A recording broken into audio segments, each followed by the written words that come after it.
بڵێن سوپای مەسری سێ کە تەوکرا ئەمانە بە پەرەشوت ئنزالیان کرد.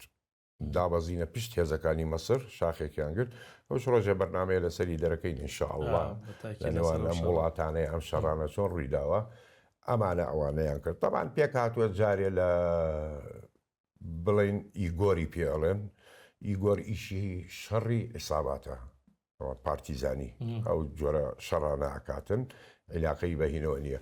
جگەلەوە تۆ لیوای مدەڕعت هەیە باشترین لیواکانی مدەڕعی ئیسرائیل پێک هاتووە لە تانکی مێرکافای 4 تەمان لەسە مێرکافای 6 بەدەستیانەوە دروستەکەن و لەگەڵ تانکی باراک.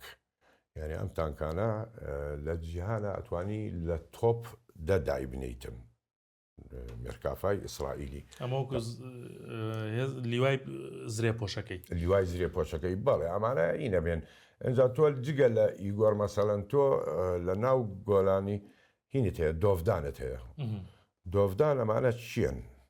ئەمانی کە پیانەون مستعریبوون ئەمانن ئەمانە ئیشیان چییە؟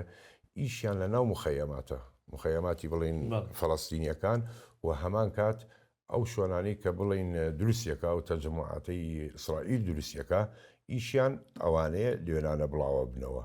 اینجا بەشی تریشی لێ طبعاً پەرەشوتەکە لیوای پەرەشوت هەر سەر بە هەر بەسەر بە گۆلانیە بڵێ هەر سەر بەو هێزەیە